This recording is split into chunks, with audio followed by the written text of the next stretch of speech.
The Lord be with you. A reading from the Holy Gospel according to John. Jesus said to his disciples, "If the world hates you, realize that it hated me first.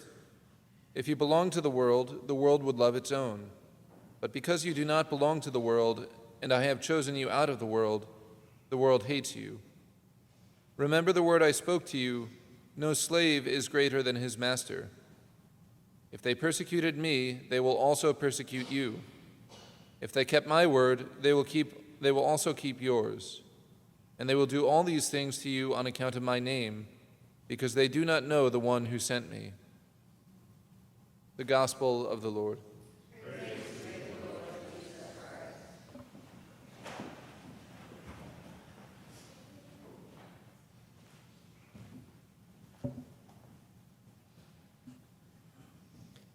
It's a good gospel passage. It's worthy of our time and attention, our reflection. There's something, of course, as a reality that undergirds the entire scene, and that is the reality of Jesus identifying himself with his followers. And the image that he has used just a few verses before this is that of the vine and the branches. So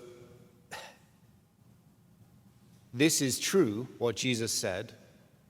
This is not the ramblings of a paranoid man, right? This is true, what he said. If the world hates you, it hated me first. If you belong to the world will love its own. You do not belong to the world. I've chosen you out of the world hates you. No slave is greater than his master. So all of this hinges on the reality of branches and vine. I would say this is a challenge. Even just that first reality, right? My first pass through the scene here. This is a massive challenge for us. Do we have that close relationship with Jesus? Are we in this vine and branches reality, or are we not? If we're not, none of this applies to us. We might read it and make it apply to us, but it doesn't properly apply to us. And this is why I was going to say at first, I didn't want to say it because I thought it was very irreverent. So now I can say it, now that I've couched it in some more pious terms and structure, is that this is the gospel passage of easy excuses. Oh, well, they hate me. They hate, right? Like, we're persecuted. Why is that? Is it because we have close identity with Jesus? Or is it because we make ourselves very difficult to get along with? I mean, what is look, there can be both. I'm not saying that it's not some mixture of both. But this passage can be abused for that reason, to say, like the reason why the world hates me, the reason why I'm not successful, the reason why I'm whatever, the reason why people don't like me, the reason why it's because of this, because of what Jesus says. But again, this only applies if we have this absolute identity with Jesus. So throw it out as the passage of easy excuses. Yeah? And instead, focus your heart and mind on Jesus. We say, like, we, as branches on the vine, we draw our life from Jesus. That means that we have to be in close personal contact with him. I would say every moment of every day. That's true. It's like St. Paul says, pray unceasingly. Yeah? And he says it because we're not going to. He says it because every time we're, collected enough to realize, then we have to do it. Yeah? Stay in close personal contact with Jesus throughout your day. What does it mean? It just means that he's on our mind, he's in our heart. It's not that we're necessarily thinking about him every moment of every day, although it would be great if we were. But stay in vital contact with him. Right, so when we wake up, do we talk to Jesus or not? when we go about our day? Do we have set moments and set times and set extended periods of time to talk to Jesus, to give our hearts to him and to receive from him his heart? Do we enter that, this is Francis de Sales' cor ad cor loquitur, this heart speaks to heart, the reality of prayer. Heart speaks to heart. I'm pouring my heart out to God, and as he is speaking into my heart, I then am growing the fruit, I'm producing the, Joseph, I'm producing the, he doesn't care. He's undeterred, just like me. As he's speaking, he's speaking the word, but he's breathing his life into my heart. Then I am then growing the fruit of love, joy, peace, patience, kindness. The rest, right? I am animated. My life is animated by God's life being breathed into me. This is the vine and branches relationship. And as I've said, so let me move on from that little piece, okay?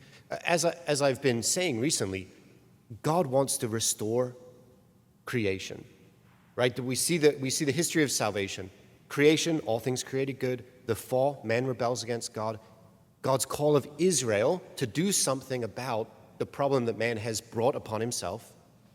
But he calls Israel to be a nation set apart from the other nations, to be a people dedicated to him, wholly dedicated to him, and to be a people of justice. That's supposed to be like a magnet, an attractive force that gathers the nations. They couldn't live to it, so here is Jesus to be Israel in the flesh.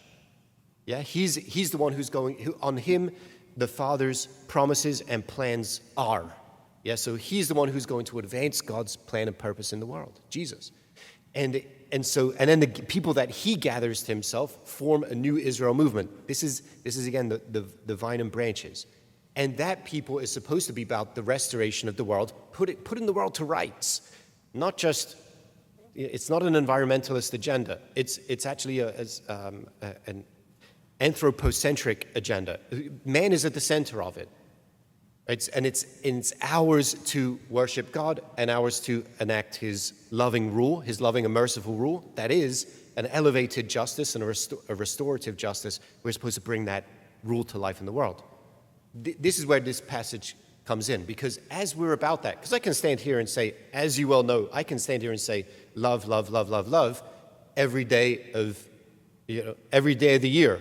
For years, that's what I've done. Just stood here and said, love, love, love, love, love, the whole time, okay?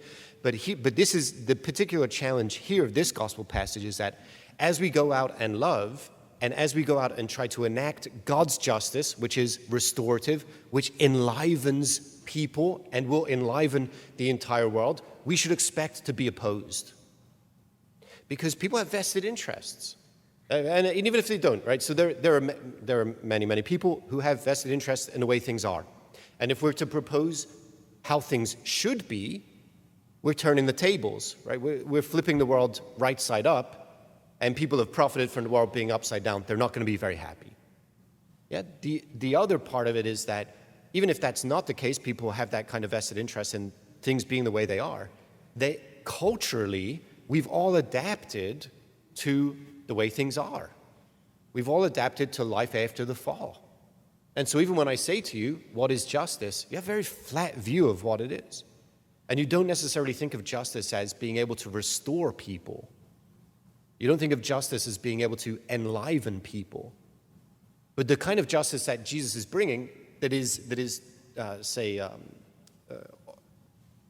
draws its life from holiness, which is this full-bodied relationship with God, is like life at a higher pitch, right? And what it does then is it draws all things up to that higher pitch. So when we make God the absolute center of our hearts and lives, then we are being raised up as well.